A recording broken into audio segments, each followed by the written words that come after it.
She gave them everything: her home, her time, her love. Now, battling cancer in silence, she listens through thin walls as her daughter plans a future without her. But when quiet heartbreak turns into quiet resolve, one forgotten woman begins a journey not just to survive, but to reclaim her name, her home, and her life. They said it like it was a favor. "We're just slammed this week, Mom. You understand, right?" Rachel didn't even look up from her phone when she said it. Just one more line in the script of her busy, important life.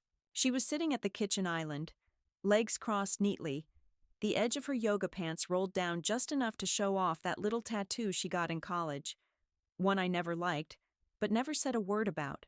Her husband, Trevor, hovered by the fridge, already reaching for a beer, though it wasn't even 5. "I have chemo on Thursday," I said, voice low. "I thought maybe you or Trevor could drive me. It's the 3rd round." Rachel finally looked up, blinked like I'd reminded her I still existed. "Thursday? This Thursday?" She glanced at Trevor, who gave a shrug like I'd asked to borrow their car to drive to the moon. "I mean," she dragged out the words like gum, "we've got back-to-back client calls, and Trevor's doing that golf thing with Martin. Can you maybe reschedule? Or, I don't know, ask a neighbor?" I didn't say anything for a second, just nodded and folded the dish towel again. It was already folded, but I did it anyway. It gave my hands something to do. Something other than trembling. Later that evening, I overheard her in the kitchen. The walls in this house are thin like that. I was setting out my pills for the week, counting the little white tabs that leave a bitter trail down my throat. Her voice was quiet, but not whispering. Not meant for secrecy. "She's not going to make it through this," Rachel said, the clink of dishes punctuating her words. "I mean, she's 72. Why prolong it? The treatment just drags things out." I stood still in the hallway. I don't know how long I stood there. My legs ached, but I couldn't move. Not because her words shocked me, though they did, but because something in me cracked open and didn't close again. I didn't confront her. What would be the point? I just went to my room, the converted laundry nook downstairs, and lay on the narrow daybed with the scratchy blanket she got at Target last Christmas. It still had the tag stitched to the corner. The TV in the den was already on, something from the old movie channel playing. I didn't even change it, just stared. It happened to be National Lampoon's Vacation. Chevy Chase getting them all lost on the road, kids bickering in the back seat, the ridiculousness of it all. I used to hate that movie. Now I laughed, just once, dry and surprised, and then I cried. Not loud, not messy. Just a quiet, steady stream that didn't ask permission. I had packed up my old apartment when I moved in here. Rachel had cried when I signed the lease termination. "It's not forever, Mom. Just until we figure things out. The kids love you here." That was 2 years ago. 2 years of diaper changes and soccer drop-offs and reheated dinners. 2 years of sleeping in the corner of someone else's house, shrinking into myself so I wouldn't get in the way. My doctor had said the chemo might make me tired. He hadn't warned me it would also make me invisible. I made myself a cup of tea that night, even though it made me nauseous now. Peppermint always reminded me of winters when Rachel was little. We used to drink it curled up under the Afghan my mother crocheted. That blanket's in a plastic bin now, in their garage, next to Halloween decorations and forgotten tennis rackets. I don't know if she even remembers it exists. I brought the tea back to my little room and set it on the windowsill. The window doesn't open. It's more of a frame pretending to be a view. But I sat there anyway, watching the shadows stretch and shrink across the yard. I listened to the hum of the dishwasher upstairs, the thud of Trevor's heavy walk, the occasional cough from the baby monitor I never turned off, just in case. And I thought, quietly, fiercely, if they've already buried me in their minds, then maybe it's time I stopped living like a ghost. I woke the next morning with a sour taste in my mouth and the quiet certainty that something had shifted. I'd slept in the clothes I wore yesterday, curled like a question mark under the rough blanket, The mug of peppermint tea from the night before still sat on the windowsill, untouched, the steam long gone, a thin skin of film floating on top like a forgotten thought. Rachel didn't notice I'd skipped breakfast. Or maybe she did, and didn't care. The kids were already in a frenzy. Shoes missing, cereal spilled, someone crying because the other took the good lunchbox. I stood in the hallway for a moment, unseen, watching the chaos like it was a movie I'd walked in on halfway through. Then I turned around, closed my door, and sat down to look at my appointment card. Thursday, 3rd round. The kind that burns under your skin for hours after. I called the clinic and asked if they had anything later, maybe after dinner. The nurse was brisk, polite. "We can do 7:15, she said. "We'll note your chart. Transportation concerns?" I said no. I didn't want pity, just a seat near the front of the bus. I didn't mention it to Rachel. Didn't see the point. On Thursday, I layered myself up like armor. Thermal shirt, my oldest jeans, coat with the broken zipper I still hadn't mended. The bus stop was half a block away, and it was already dark by the time I reached it. The wind bit through my sleeves. I gripped my tote bag so tightly my fingers cramped. Inside, insurance card, ginger candies, my latest blood work, and a little note with the clinic's address, just in case I passed out and someone needed to know where to send me. I don't remember getting off the bus. I don't even remember sitting down inside the clinic. There's a gap, like someone hit mute on my life for a few minutes. I came to in a hallway, slumped against the wall. A nurse knelt in front of me, flashlight in my eyes, saying my name over and over. I tried to apologize, like fainting was an inconvenience to their evening. They wheeled me back, checked my vitals, asked if I had family nearby. I told them I lived with my daughter. I didn't say more. By the time they'd pumped me full of fluids and let me sit for observation, it was after 9. The buses had stopped running. One of the receptionists offered to call a cab, but when she glanced at my file, she softened her voice and asked, "Would you like us to charge it to the emergency transport fund?" I hesitated. Then I nodded. The cab smelled like menthol and sour fries. I stared out the window, watching the neighborhoods shift, from warm-lit porches with pumpkins still out, to cracked sidewalks and flickering street lamps. My chest ached. I pressed my hand to it, half expecting to feel something broken. When we pulled up to the house, I paid with cash I hadn't planned to use. The porch light was off. I had to fumble with my key in the dark, careful not to drop it. Inside, the kitchen was quiet. A half-eaten casserole dish sat on the stove. No note, no message. I made a cup of tea without turning on the lights. Sat at the table and listened to the fridge hum and the heating click. Upstairs, muffled laughter. Rachel and Trevor watching something. Life going on. Without me. The next morning, I caught Rachel in the mudroom, packing lunches. "I might need to push my next treatment," I said. "It's getting harder to get there." She didn't even look up.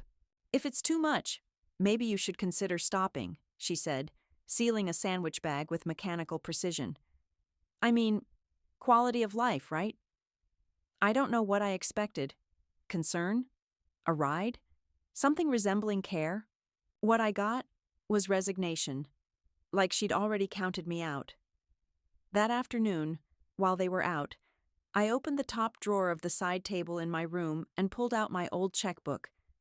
I hadn't used it in months. I flipped to the back, where I kept small notes, account numbers, login codes, my social security info. I stared at the numbers longer than I should have. Then I opened my laptop and logged in. Savings balance. Just under $26,000. More than I remembered. Less than I needed. But it was mine. Untouched. For the first time in years, I let myself wonder what I could do with that money. Not for them, but for me. I didn't have a plan yet. But something had begun. Something quiet. Like the first breath after too long underwater. I didn't tell them about the hospital. Not that night, not the next day. Not even when I stood too long at the sink and my knees buckled just enough to make me grip the edge of the counter until the room stopped spinning. They didn't ask where I'd gone, and I didn't offer it. It became a silent agreement between us. I would remain functional, and they would pretend I wasn't disappearing. In a way, it worked for all of us. Until Saturday morning. I was dusting the bookshelves in the living room. Rachel had company coming, and God forbid anyone see a cobweb. When I heard them, she was talking low, the way people do when they're pretending they're not planning something cruel. "I think we need to start looking," she said. "Like, sooner rather than later. Somewhere with staff, medical assistants, someone to manage her meds. It's just too much." Trevor murmured something in agreement. Then, "She's not getting better, Rach. Let's be realistic." My hand froze on a picture frame. It was one of those fake candid shots of all of us smiling on the porch, from that first summer I moved in. The kids were sticky with popsicles. I had made homemade lemonade and thought, for a brief moment, that we were a family.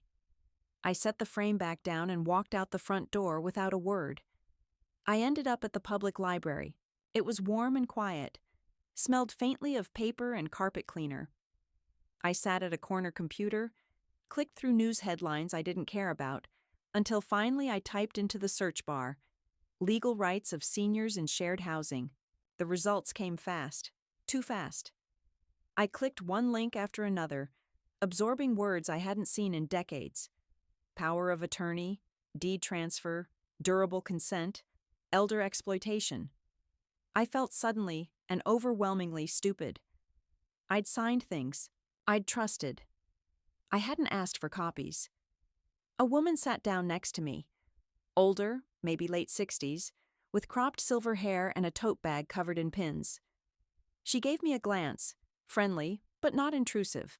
"First time using the public computers?" she asked. "First time looking up my own damn rights," I said, sharper than I meant to. She smiled. "You're not alone in that." She pulled a folder from her bag. "I used to work in social services. I see the look on your face. Seen it for years." Her name was Angela. I told her mine.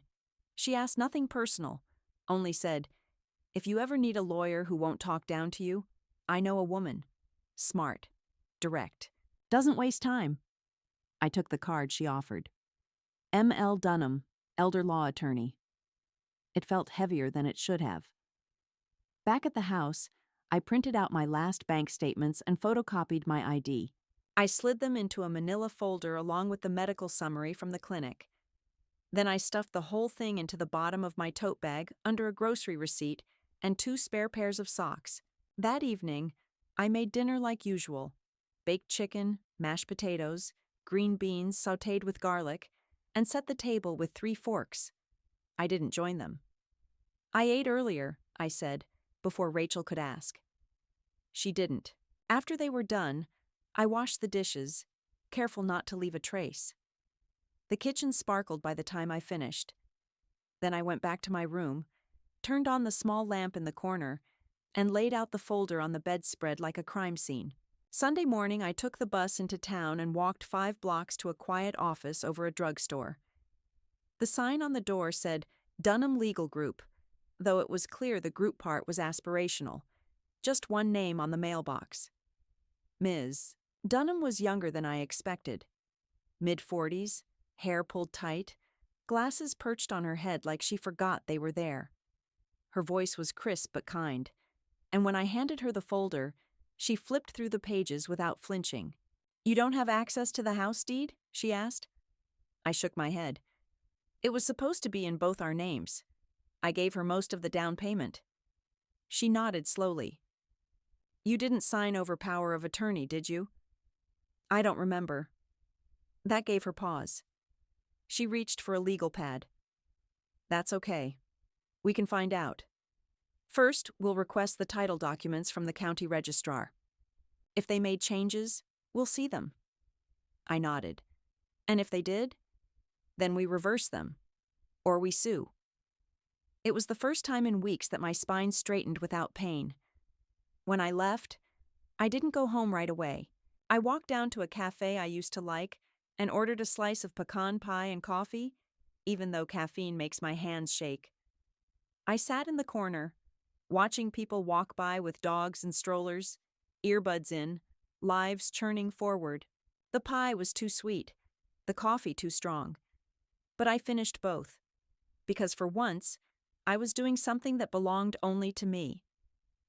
The county documents came through on Wednesday, slid into my inbox like bad news, with polite formatting. Ms. Dunham forwarded them with a short note. Let's talk when you're ready. I didn't open the attachments right away. Instead, I sat on the edge of my narrow bed, holding my breath like it might change what the files said. My tote bag sat by the door, half packed, not with clothes, but with quiet decisions.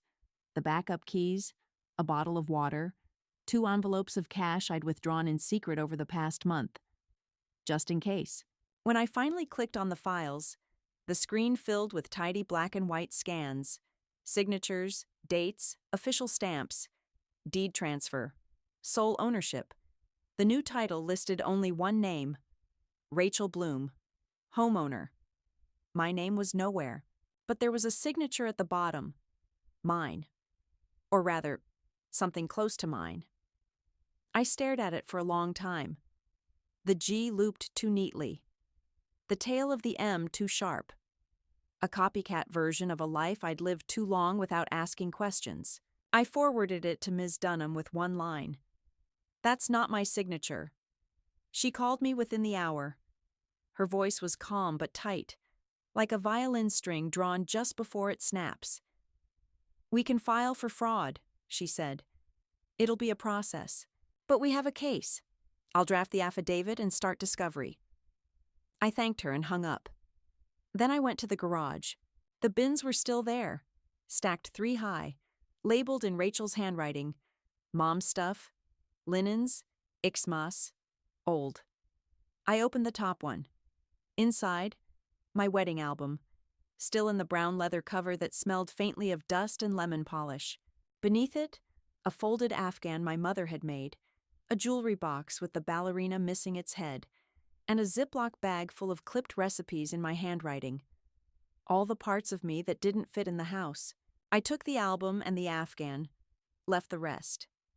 Back in my room, I opened my top drawer and took out the tea tin where I'd been keeping receipts, check stubs, the last birthday card my husband had given me. To my Margaret, my compass, my constant. That was before his lungs betrayed him. Before everything shrunk to a hospital bed and a whisper. I stuffed it all into the tote.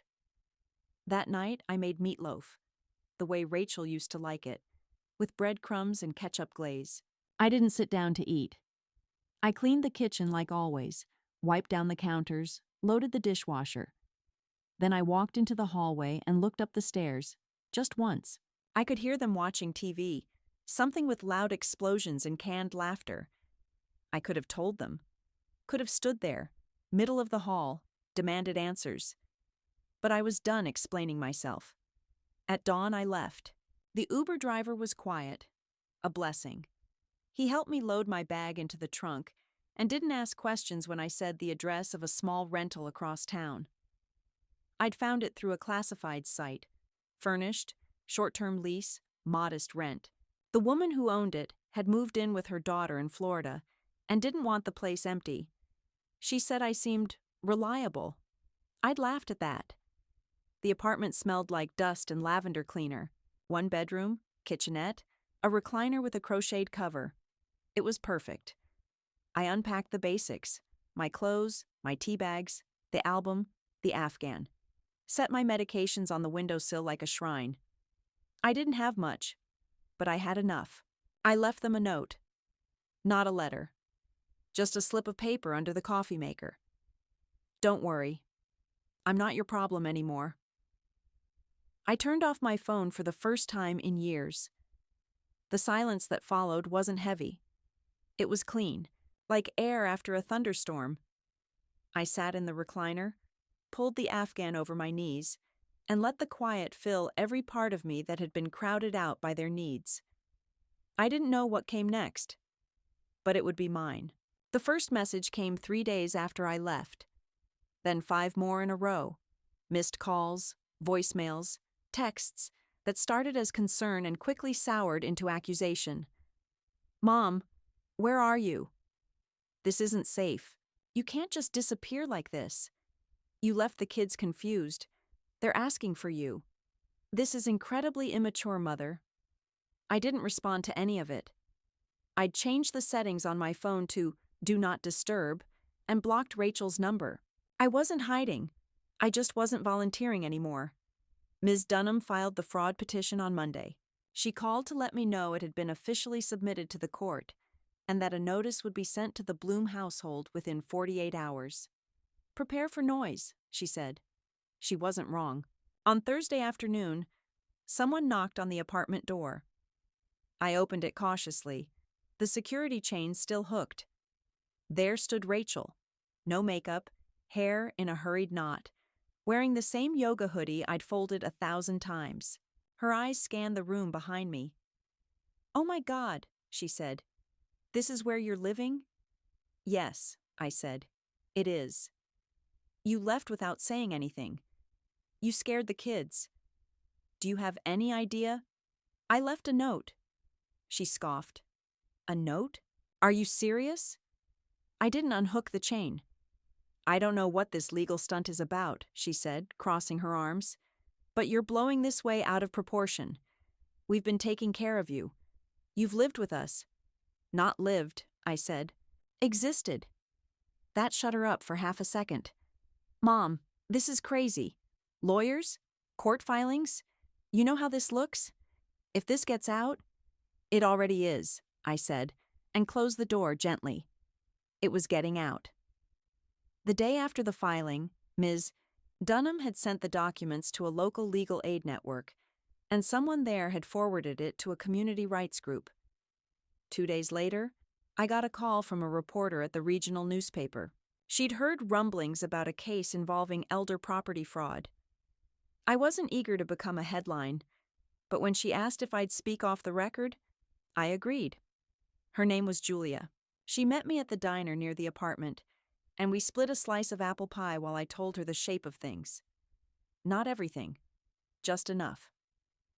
"I'm not looking for revenge," I told her. "I just want the truth back on paper." The story ran the next weekend. Woman, 72, sues daughter over alleged property theft. My name was in it, along with a photo they'd asked me to approve.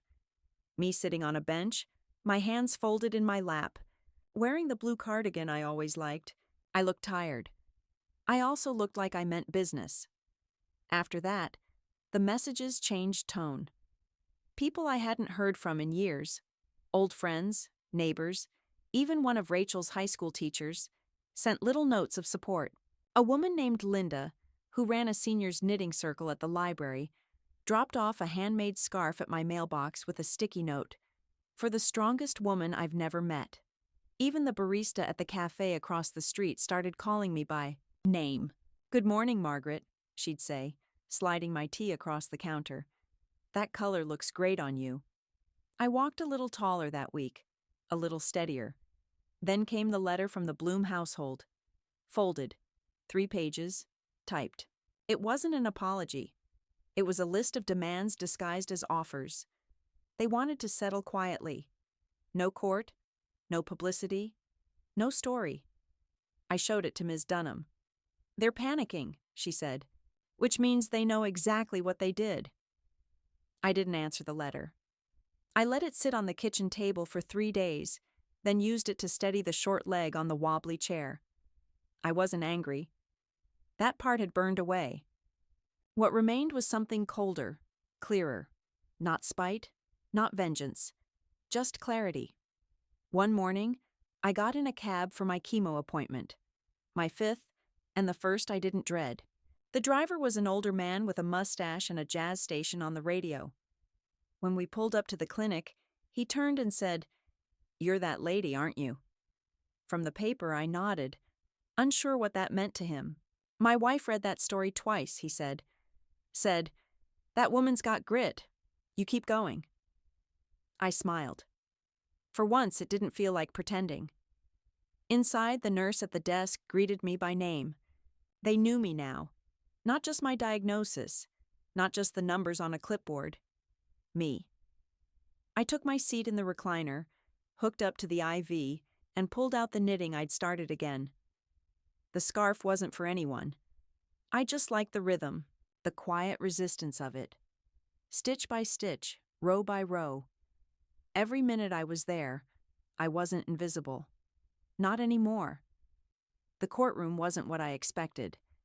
Less like television, more like a bland office meeting with wood paneling and worn carpet. The fluorescent lights made everyone look a little grayer than they were, even Rachel. She didn't look at me as we sat across from each other, her at one table with a man in a suit too shiny, me next to Ms. Dunham, whose only jewelry was a thin silver bracelet and a watch that never left her wrist. The hearing was short. Paperwork, timelines, verification of signatures. The judge, a woman with tired eyes and a surprisingly warm voice, asked simple questions, which I answered simply. No drama, no breakdowns.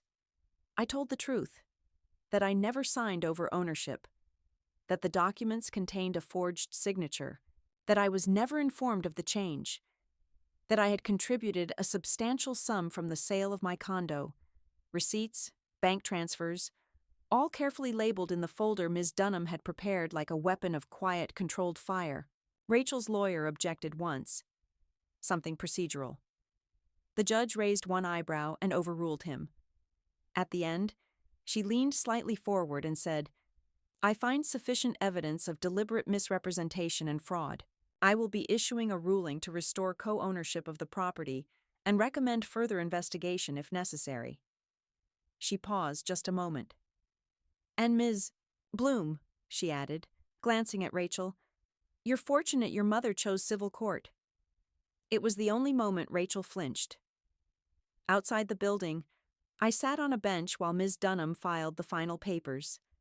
The breeze was warm, the sky clear. I watched people go in and out of the courthouse, some hurrying, some stalling. Everyone with their own burden. Rachel came out 10 minutes later, alone. She walked past me, then stopped. Are you happy now? She asked, her voice flat. I looked up at her. My daughter. The girl I once held in the crook of my arm during thunderstorms. The woman who'd sat across from me in a courtroom like a stranger. No, I said, but I'm not ashamed anymore. She didn't respond, just kept walking. The next day, I took the papers confirming the ruling and scanned them into a little folder on my laptop labeled My Life Official. Then I went online and bought a one-way ticket to Seattle. Angela, the woman from the library, had a sister out there, a retired nurse who was looking for a housemate to help with bills and garden chores. She had a spare room and a view of the water. When I spoke to her on the phone, she said, I like quiet people who know how to prune roses and don't mind rainy days. I said, that's me exactly. I gave notice on the apartment, donated half my clothes, and mailed the remaining court documents to a small advocacy group that helped seniors navigate housing rights. If they wanted to use my story, they had my permission. I even wrote a short note. Use it if it helps. Just keep my name honest. On my last morning in town, I packed a single suitcase, folded the Afghan into a carry-on, and rode to the airport in another quiet Uber. The driver was young, polite, didn't ask questions. I watched the town roll by, the clinic, the diner, the block where I'd once waited for a bus in the dark with my hands shaking from chemo. None of it felt bitter. At the gate, I bought a cup of coffee and a pastry too sweet for its own good. I sat by the window and watched the planes come and go, the hum of boarding calls like background music to something gently ending. When I landed in Seattle, the air smelled like wet pine and clean beginnings. The house was small, white-shingled, with wind chimes on the porch and herbs growing in mismatched pots. The woman who greeted me, her name was Dorothy, had kind eyes and a crooked smile. She showed me the room, the kitchen, the garden out back. There's a community center down the street, she said. They do free yoga for seniors. And a writing group. I unpacked slowly, put the Afghan at the foot of the bed, the tea in the cupboard, the wedding album in a drawer I didn't plan to open soon. That evening, we had soup and bread on the porch, wrapped in blankets, watching the sky darken over the Sound. I didn't mention Rachel, didn't mention Virginia. Dorothy didn't ask. Later that night, I opened a small box I'd carried in my purse the entire flight, a ceramic mug sent by Angela. On it, in blue cursive, "I am not gone. I just started over." I made a cup of tea, carried it out to the porch, and sat under the moonlight, knees warm under the blanket, the mug heavy and perfect in my hands. For the first time in years, I wasn't surviving someone else's life. I was living mine.